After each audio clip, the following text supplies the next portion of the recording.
Bonjour encore une fois, bienvenue à ce message en ligne de l'Église Serval Baptist Church. Encore une fois, Pasteur Michel, à votre service, mais au service de notre Seigneur Jésus-Christ dans sa précieuse parole. Oui, lundi passé, tout un événement. L'éclipse totale du soleil par la lune. Encore une fois, la création qui se révèle. Et se révèle que Dieu, le Créateur, est toujours là, qui soutient toute sa création. Les gens sont venus de loin. Lorsque c'était complètement obscur, les gens ont même applaudi et crié. Mais c'est une confirmation pour nous les croyants. Autant que quand nous voyons l'arc-en-ciel, les croyants ont tendance de s'exciter quand on voit l'arc-en-ciel, parce que c'est une alliance de Dieu qui est visible. Mais encore une fois, avec l'éclipse, étant capable de prédire, notre Dieu créateur, notre Sauveur Jésus-Christ, encore, et sera toujours au contrôle. Et vous savez, il y aurait des signes dans l'Apocalypse avec le soleil, avec la nature, où les gens seront pas juste émerveillés, mais épeurés de Dieu. Aussi, j'ai fait une allergie au déjeuner des hommes cette semaine. Vous savez, ça représente un peu le signe des temps. On a la lumière, le soleil, qui représente un peu Jésus-Christ, pas dans le sens que c'est un Dieu, mais la brillance, la lumière du monde, les ténèbres qui viennent cacher la lumière, en partie, en total. Mais qu'est-ce qu'on voit comme avec l'éclipse? Le Fils, la lumière, va réapparaître lorsqu'il va revenir sur cette terre. Et ça, on peut voir Dieu agir à travers de ça. Je remercie le Seigneur pour cet événement.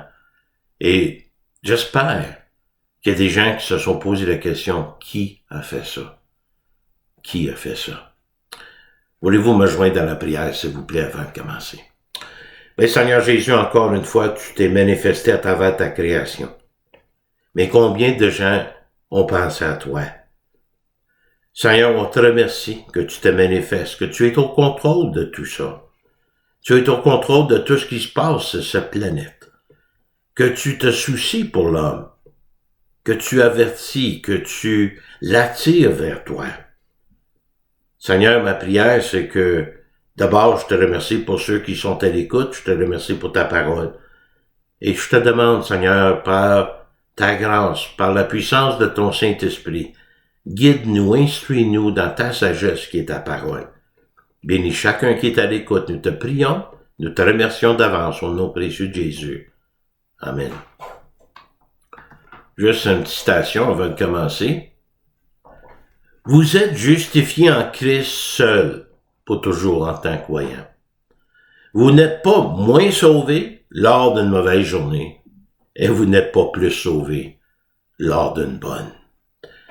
Notre message aujourd'hui, à partir d'Hébreux 4, 14 jusqu'à Hébreux 5, 11, le titre « Jésus, sacrificateur divin de Dieu ».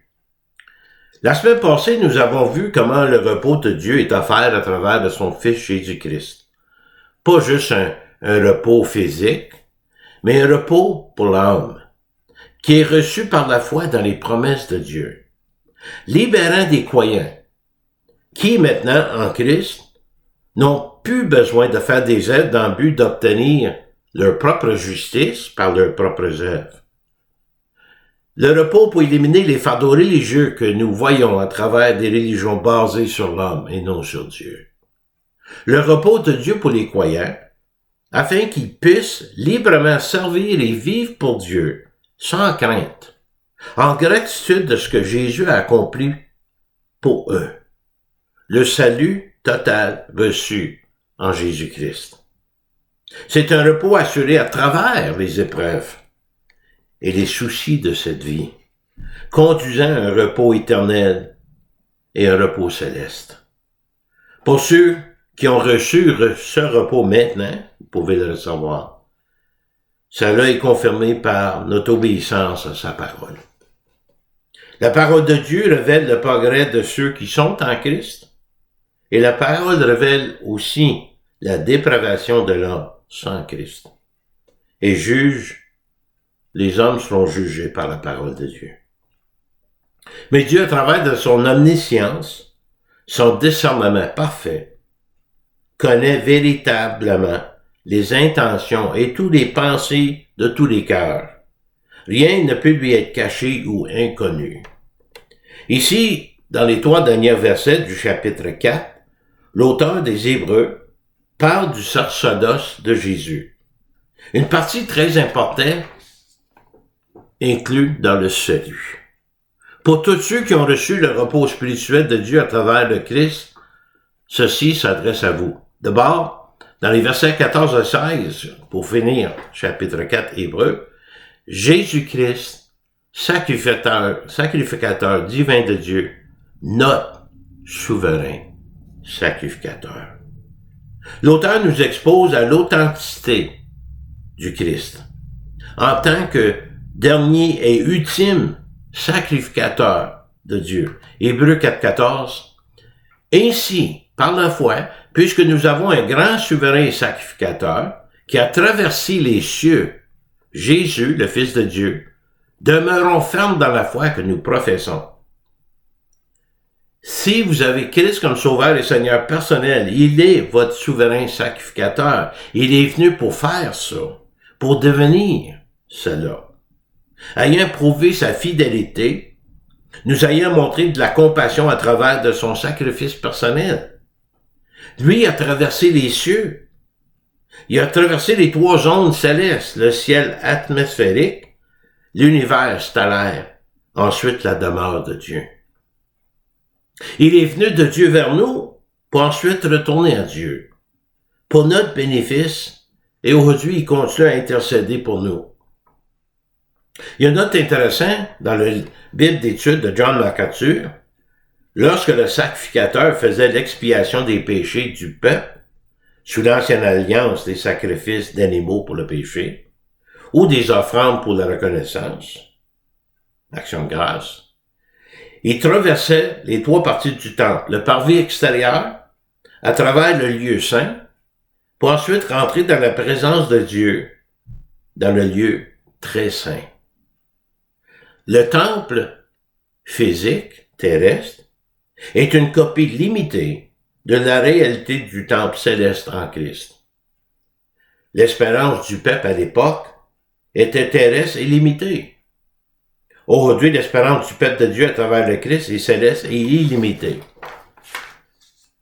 Autrefois, le prêtre, le sacrificateur dans le temple terrestre, était le seul à rentrer dans le lieu très saint. Les autres ne pouvaient pas y aller.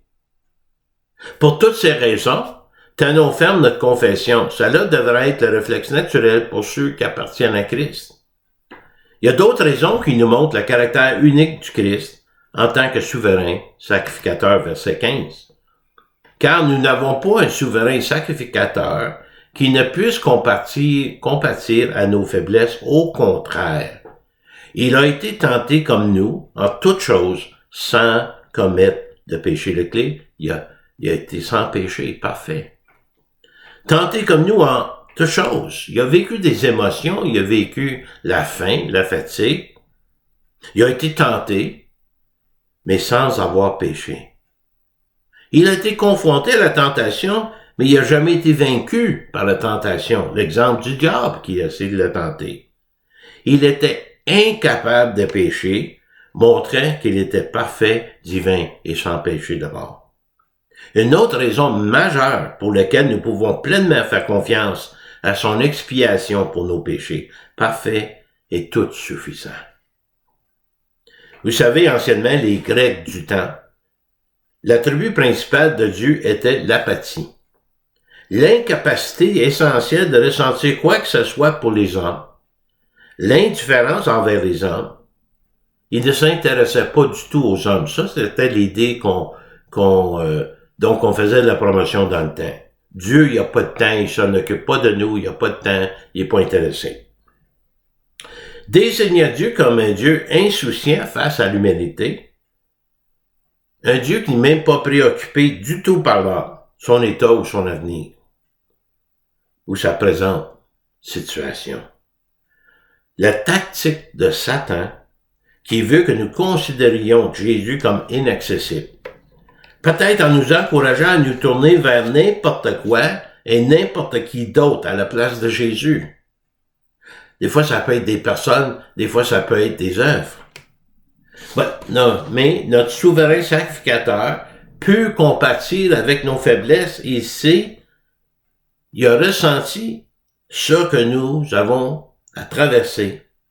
Le mot grec traduit par compatir signifie littéralement, je cite, souffrir avec.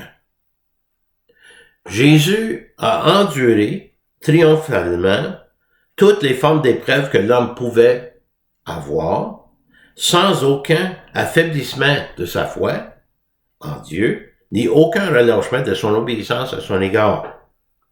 Une telle endurance implique plus et non moins que la souffrance humaine ordinaire. En tant que Dieu homme, il a souffert plus que nous autres on peut penser de souffrir.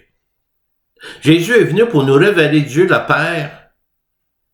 Il est venu révéler Dieu le Père à toute l'humanité, afin d'amener l'homme dans une relation personnelle avec un Dieu personnel, donc son Créateur.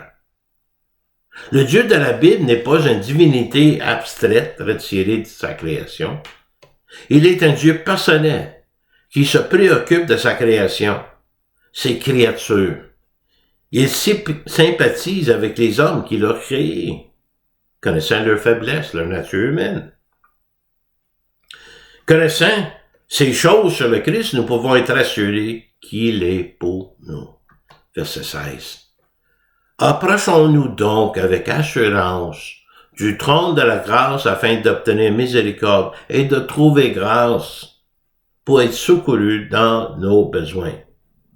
S'approcher avec assurance, ici, c'est un appel. Cela ne veut pas dire aller avec arrogance, avec présomption, dans le but de vouloir commander à Dieu, c'est pas de cette manière-là. Mais avec assurance, en connaissant celui devant qui nous venons. De parler honnêtement devant et avec Dieu, sans crainte de condamnation. De lui parler en tout temps, constamment. Quand nous venons, nous pouvons obtenir miséricorde. Cela n'est pas recevoir ce que nous méritons. Parce qu'on mérite bien plus que ça.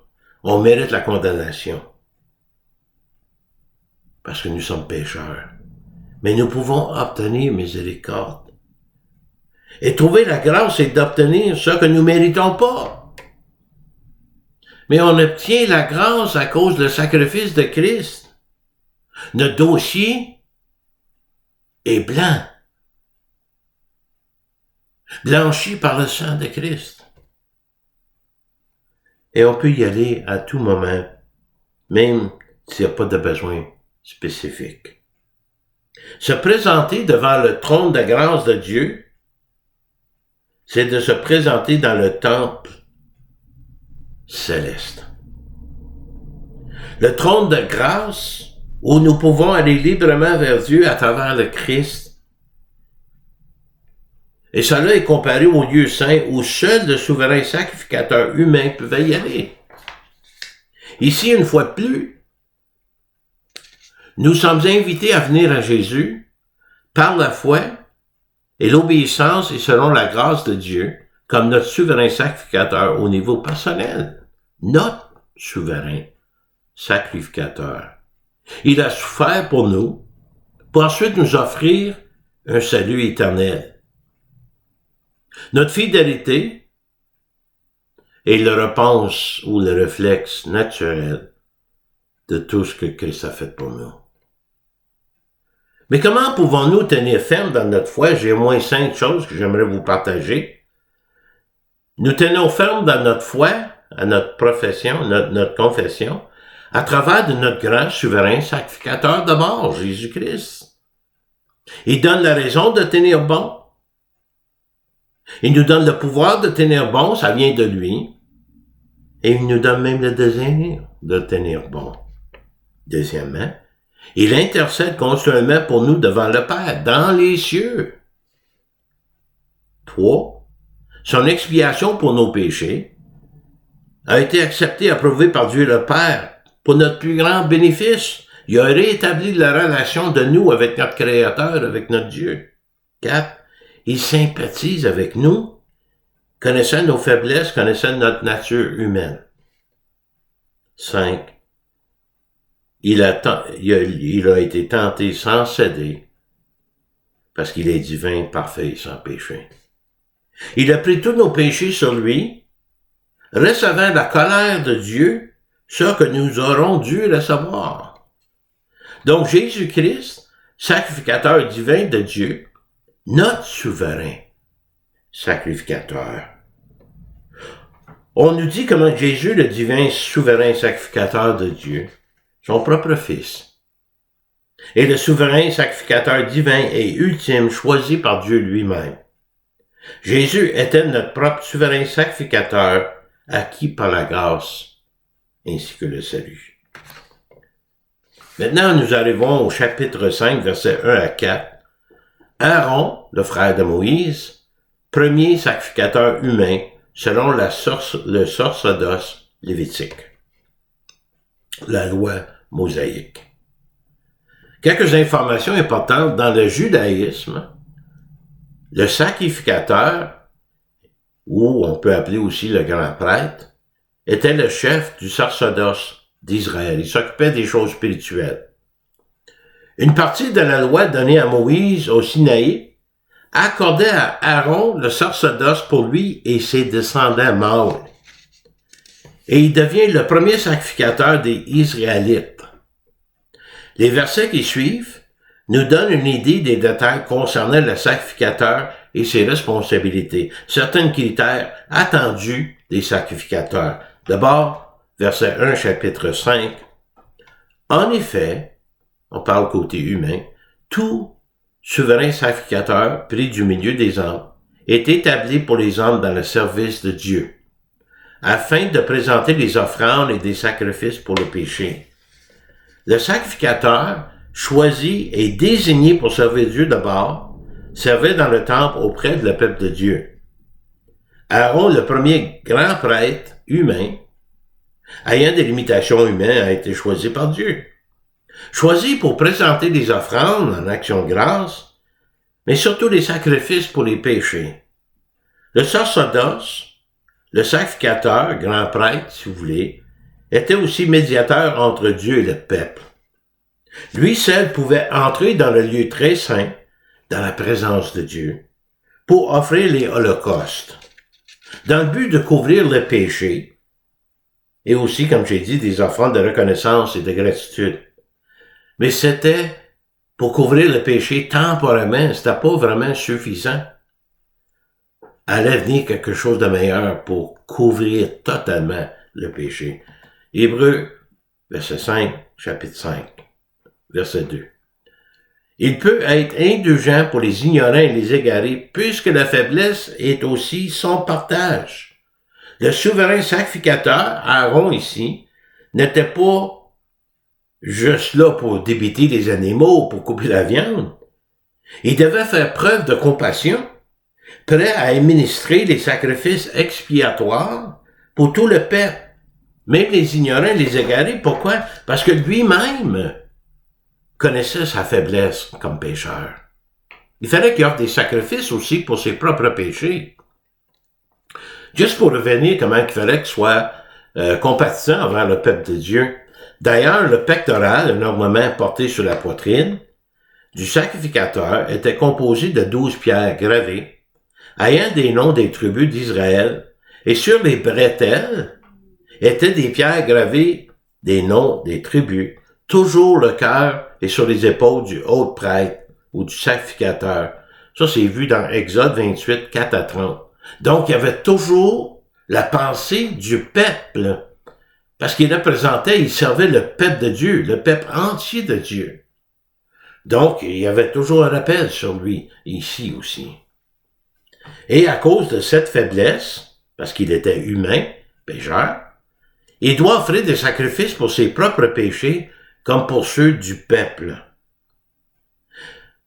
Était un instrument humain de Dieu, lui-même un pécheur, il connaissait ses propres fautes, ses faiblesses. Il ne devait pas se placer au-dessus des autres, même au même niveau que le peuple. Nul s'attribue cette dignité s'il n'est appelé de Dieu comme le fut Aaron. Le souverain sacrificateur humain à travers les âges a été issu de la communauté du peuple de Dieu, mais il n'a jamais été choisi par le peuple de Dieu. Il a été nommé par Dieu. Il n'y avait aucune possibilité de se désigner la position, le poste, personnellement pour cette tâche. On a 3 exemples, j'aimerais vous partager, de quelques personnes qui se sont donné le droit comme sacrificateurs, mais ils étaient non choisis et non approuvés de Dieu, et ils ont subi les conséquences. Corée, qui fut englouti dans le tremblement de terre divin, Nombre, chapitre 13, vous pouvez aller voir l'histoire. Saül, le roi, qui fut rejeté de sa place de roi, 1 Samuel 13, et Osias, qui fut frappé dans le lèpre dans le temple même, 2 Chroniques 26, 16. Donc, Aaron était le premier sacrificateur humain selon le sacerdoce lévitique et la loi mosaïque, reçue de Dieu, le rapport de Moïse. Aaron, le premier grand prêtre humain, était un instrument choisi par Dieu, ayant des faiblesses personnelles, comme pécheur, était l'ombre de la venue de quelqu'un de meilleur. Donc, l'ultime et dernier souverain sacrificateur, Jésus-Christ. Un Dieu homme parfait sans péché, doté d'une autorité sur tous les hommes. Un souverain sacrificateur parfait, divin et éternel. Donc, Jésus, sacrificateur éternel de Dieu, par raison de la grâce, pareil comme le salut. Jésus a été choisi et nommé par Dieu le Père. Plus que digne, plus que qualifié pour le poste, et choisi de manière permanente. Regardez au verset 5. Et Christ ne s'est jamais non plus attribué la gloire de devenir souverain sacrificateur.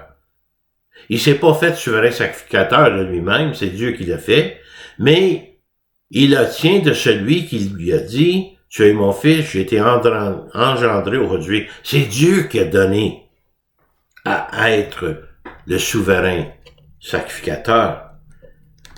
Comme il dit encore ailleurs, tu es sacrificateur pour toujours, selon l'ordre de Melchizedek. Jésus ne s'est pas fait sacrificateur. Tout comme Jésus a été déclaré fils dans le psaume 2,7, il a également été déclaré sacrificateur pour toujours dans le psaume 110,4. Une chose qui nous fait réfléchir ici, rappelez-vous dans Hébreux 5,1, il dit que le souverain sacrificateur, selon le roi, devait être choisi par Dieu d'abord, et devait être choisi parmi le peuple de Dieu, parmi les hommes. Je vais expliquer quelque chose un petit peu plus loin. Jésus, son modèle de service, plus que fidèle à l'appel, verset 7, c'est lui qui, dans les jours de sa chair, son ministère terrestre, ayant présenté avec des grands cris et des larmes, des prières, des supplications à celui qui pouvait le sauver de la mort, et ayant été exaucé à cause de sa piété. Dans les jours de sa chair, nous savons que Jésus est venu pour accomplir la loi, et afin d'accomplir la loi, il est venu vivre parmi les hommes, sous une forme humaine, afin d'accomplir la loi du choix d'un souverain sacrificateur parmi les hommes. Il a offert des prières et des supplications spécialement pour le peuple, mais aussi pour lui-même. Avec sa compassion divine, avec des cris des larmes, il a même prié pour lui-même dans le jardin de Gethsémani, à celui qui pouvait lui sauver de la mort, même en criant au Père dans le jardin. Mais la priorité pour Jésus, c'était d'accomplir le sacrifice, l'œuvre de la croix, pour ensuite devenir souverain sacrificateur pour ceux qui lui appartiennent. Jésus a appris, bien qu'il fût fils, l'obéissance pour des choses qu'il a souffert. Il a souffert la croix. Il a vécu la séparation d'avec le Père, même si c'était temporaire. Mais le sacrifice parfait de Jésus pour les péchés a ouvert la voie pour nous puissions rentrer dans la plénitude et la présence de Dieu. La résurrection de Jésus a démontré qu'il n'était pas un sacrificateur comme Aaron. qu'il devait d'abord expier son propre péché, mais que Jésus était parfait sans péché. Il est revenu à la vie. À Rome, à un moment donné, il est mort. Hébreux 5.9, écrit après avoir été élevé à la perfection, est devenu pour tous ceux qui lui obéissent l'auteur d'un salut éternel. Non seulement qu'il est devenu notre souverain sacrificateur, il est devenu le sacrifice que nous devions offrir à Dieu pour nos péchés, chose qu'on ne pouvait pas faire. Mais Jésus, dans son obéissance parfaite, par son sacrifice, a pourvu au salut pour les hommes. Par la grâce et par la foi, le salut acquis pour nous est éternel parce que lui est éternel. Une fois pour toutes, quand nous recevrons Jésus comme Seigneur et Sauveur personnel, nous sommes scellés par le Saint-Esprit et gardés en Christ pour l'éternité. Un jour, Jésus va nous présenter devant Dieu son Père étant les siens. Verset 5, le 10. Dieu l'ayant déclaré souverain sacrificateur selon l'ordre de Melchizedek. D'abord, Jésus est devenu aussi l'auteur d'un salut éternel.